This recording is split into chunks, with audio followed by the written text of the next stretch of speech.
せっかくシベリアに抑留されたので、多少ソ連語を覚えなきゃと思いまして、そういう考えで、持っておりましたタバコを4、5本を差し上げて、日露軍用会話というのをお借りして、そして、ソ連語を少しずつ勉強しました。そしてその中で、総理という言葉がありましたんで、これは英語でソルトだなとこう思いまして、それに少し興味持っておりましたら、今度はカメーニという言葉が出てきました。それはということなんで、じゃあ岩塩はカメーニ総理だなと、こういうふうに思ったわけです。で、その通り岩塩というのはカメーニ総理で、組み立ては日本語みたいだなとこう思ったんです。やはり英語だってそうですね、ロックソルトですから同じことだったんですけども、その自分は、ソ連語でカメーニ総理っていうのを不思議だなと思ったんです。面白いなと思ったわけです。そしておりますと、いつも僕らが働きに材木の貨車に積み込みをやっておりましたんですけど、その働き行く途中で、倉庫のような変な10坪ばかりの家があるんです。それでいつもあれは何だろうな、誰もいないななんて思いまして、見ながら通ったんですけども、いつか友達にあれなんだろうなというふうに聞きましたら、あれは塩倉庫で、中に塩がいっぱいあるよっていうわけです。んで、下からつっつけば塩が出てくるぞっていうふうな話だったもんですから、そうかと思って、僕も途端にその塩が欲しくなりまして、パッと駆け足して、50メートルばかり駆け足して、そして、中を覗いてみましたら、やや、ブルーがかった塩の塊が床の上にこうずっと山盛りになっておりました。それで閉めたと思いまして、すぐ床下へ、吹き抜けですから潜り込みまして、と上を覗いてみますと岩塩が覗かれていました。それで下をまた見ますと、ちょうど運よく箸のようなものがありましたんで、それでちょっとつつきますとボロボロ塩も出てきますし、前に取ったらしくて塩が相当散らばってました。それで、飯盒をあてがいまして、飯盒の半分くらいに取って、そして、何食わぬ顔して隊列に加わって、ほっとしたわけです。もし見つかったら撃たれたかもしれません。その撃たれることは初めは考えてませんで、帰ってきてから考えたもんで、やっぱりそれも身震いしてしまいましたが、とにかく戦利品がありましたんで、帰って、塩のスープを作ったりして楽しんだもんです。ところが、その塩の利用法なんですけれども、私は、炊事班でお茶を作るんですが、そのお茶の出がらしをもらってきまして、その岩塩と混ぜて飯盒蓋に入れ、そして、ペーチカニの上に乗せまして、乾燥させて混ぜ合わせて、そして、ふりかけを作りました。そのふりかけをかけていつもうまく食べたわけです。ところがその塩の効能というのは、ふりかけの効能が出てまいりまして、思わぬところで、実績というか思わぬところで、一つの手柄を立てたわけです。と言いますのは、私たちのラーゲル、ほとんど全員が体に、ボツボツが、黒い斑点ができまして、なんだろうと言っているうちにみんなだるいだるいと言い始めました。それで、私の隣におりました、獣医さんなんですが、これは小諸の人だったそうです。私は名前は忘れてしまいましたけど、その人に、どうもこれは解決病じゃないか。これはビタミン C が足りないんだよっていうふうに話しました。そして二人ともその意見が一致しましたので、ソ連の人に我々は解決病にかかってしまった。なんとかしてくれと、こういうふうな話をいたしましたら、じゃあ早速というので、ドクターが来ました。メガネをかけた温厚な小さな男で、土壌ひげを生やかしてましたけども、これがビタミン C なんかって言って、これはドイツ系かなと思いましたが、ひょっとすればドイツで、医師のことを修行してきた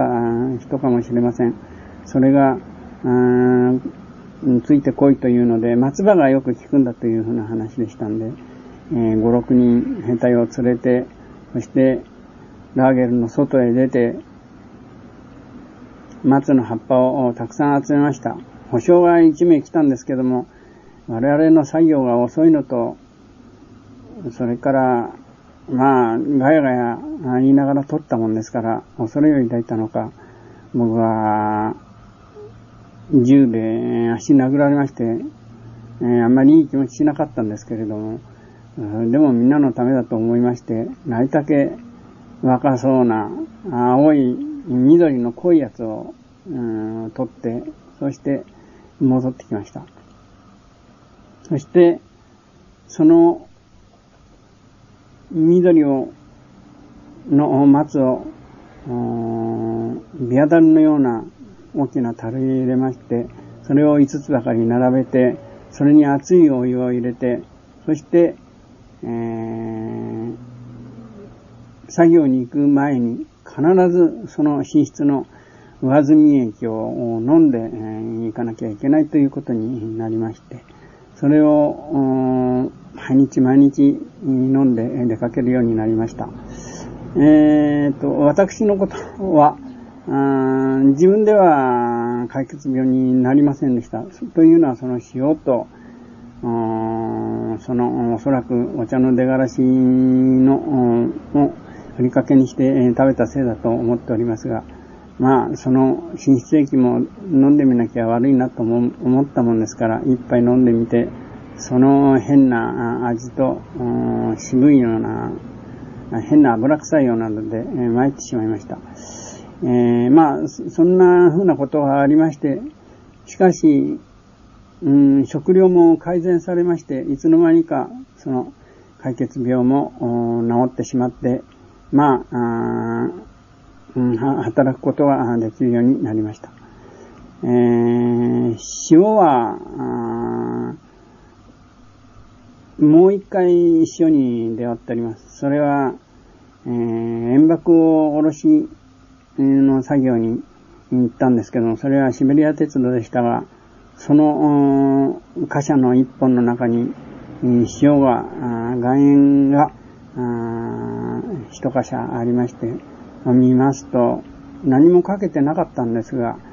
これは岩塩だということをすぐ分かりましたんで、また取ってみたんですけれども、これは、埃がいっぱいついていて、とても、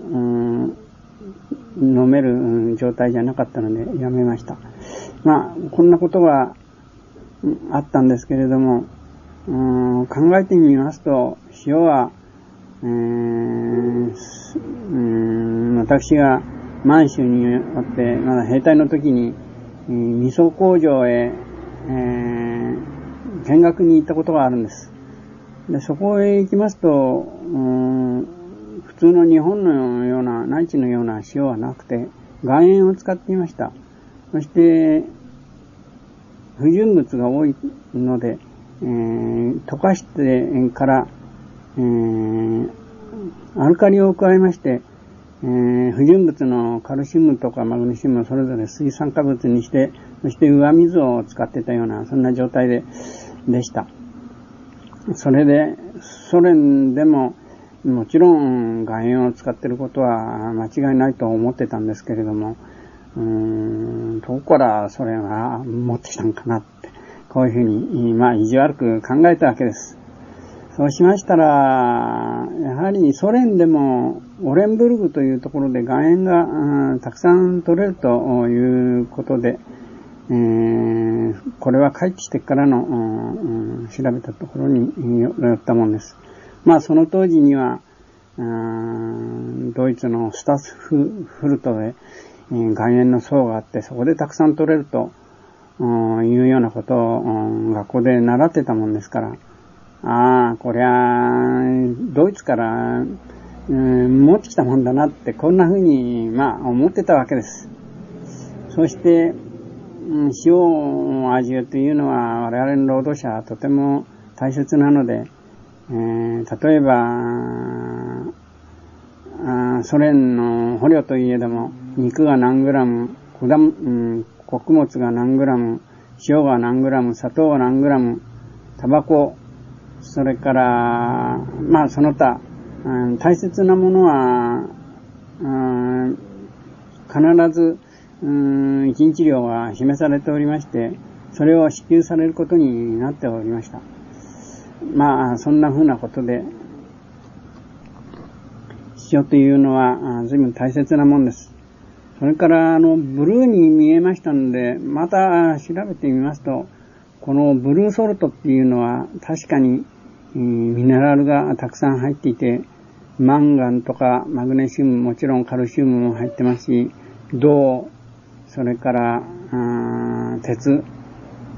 コバルト、そんな風なものが入っているというふうに書かれたので、私の考えの塩は大切であって、その塩が欲しかったということがわかると、そんな風に僕は今でも良かったなと思っております。塩はまた動物には非常に大切だということも知ってまして、私がまだ中学生の頃に山登りに行ってキャンプなんかしてますと、馬が近づいてきます。これは赤城山でしたが、その時に塩をやればとても馬が喜ぶんだということでしたので、僕もあらかじめ用意して塩を持ってたものです。そして、馬にやりますと、なるほど、馬が喜んで大きな口を開け、そして歯をむき出しにして塩を食べたのを覚えております。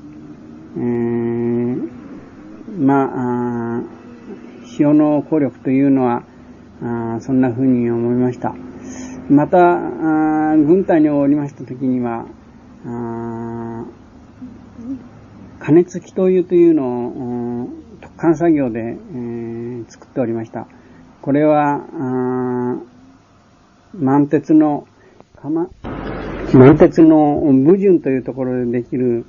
油母血岩のワックスを取りまして、それに塩素を吹き込んで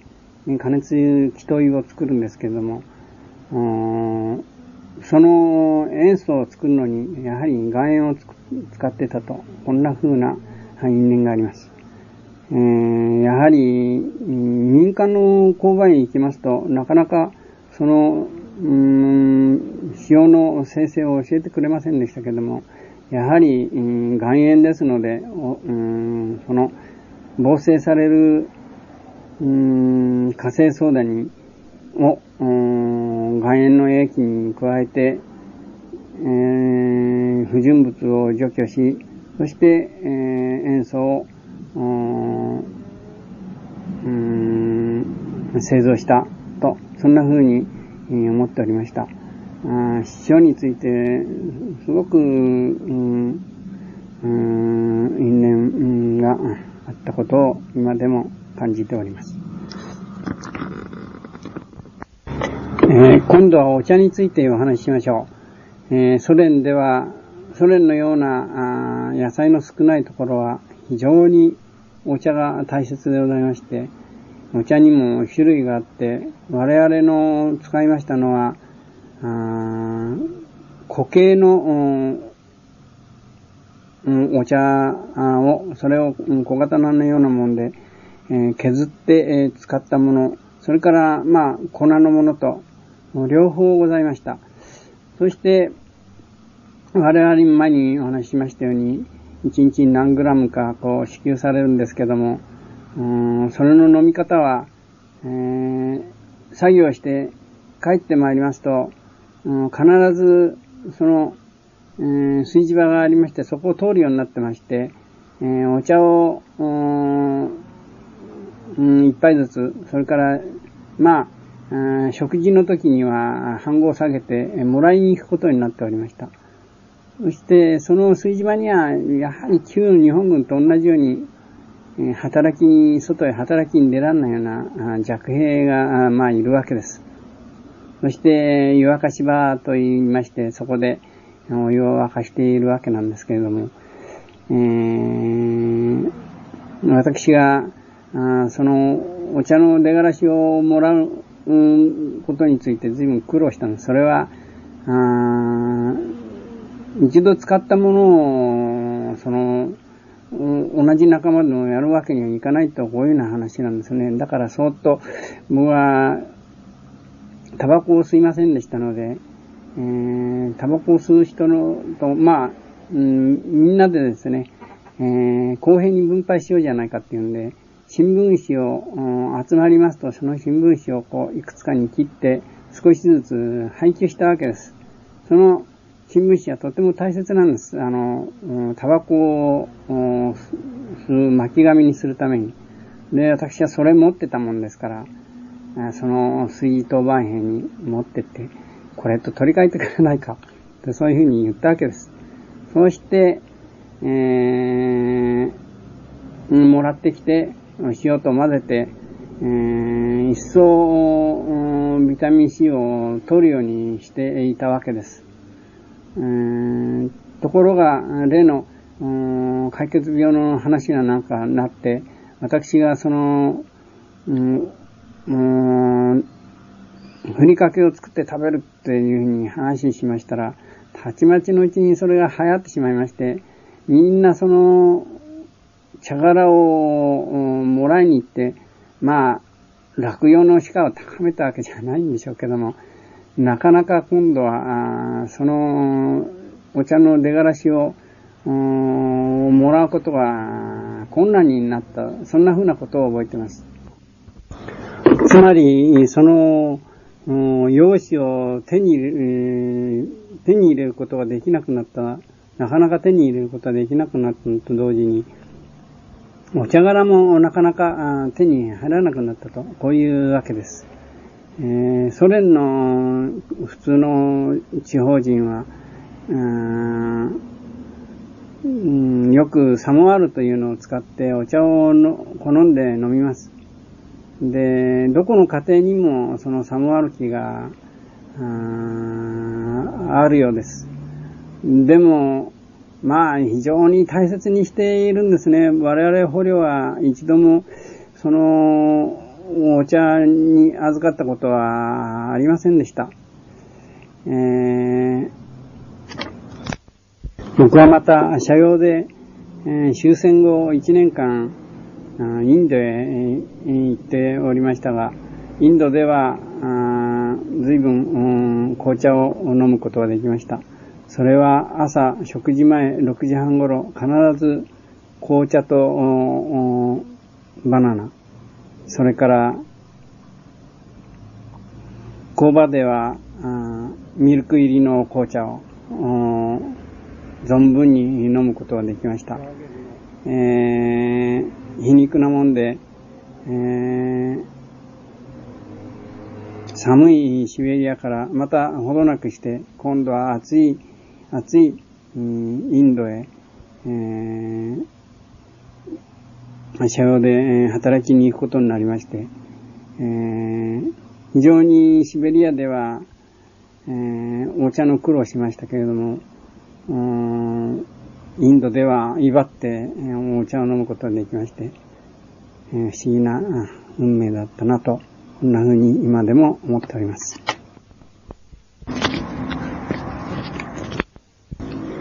二度目に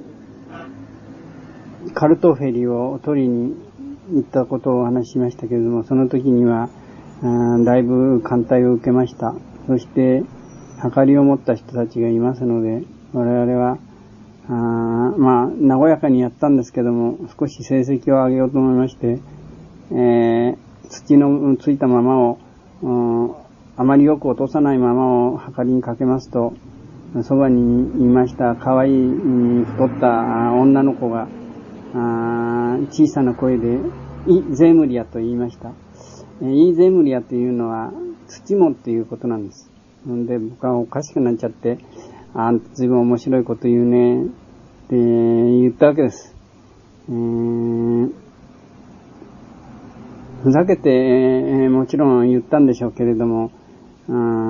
僕もその上手な冗談には本当にびっくりしてしまいました。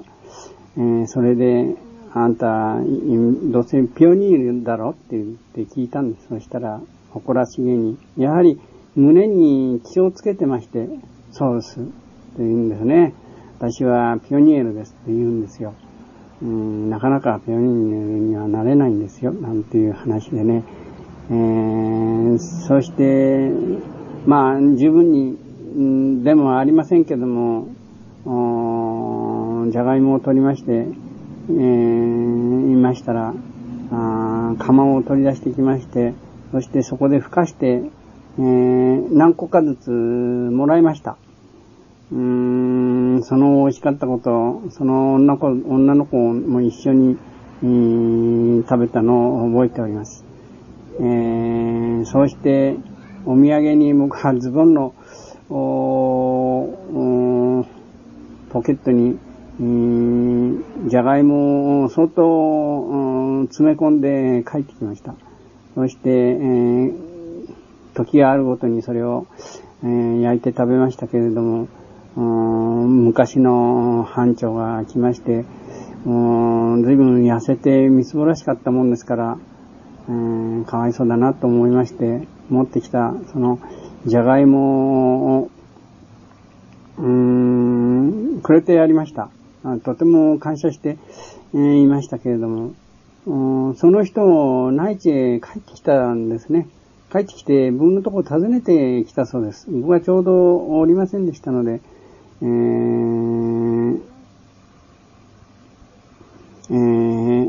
えませんでしたけれども、その長野さんという人はどうしたでしょうか。会って話すればその時のカルトフェリーの話が出るんじゃなかったかと今でも思ってます。長野さんという方でしたが、千葉の長野進さんでした。今いくつぐらいになってましょうかね。お会いできたらは楽しいな。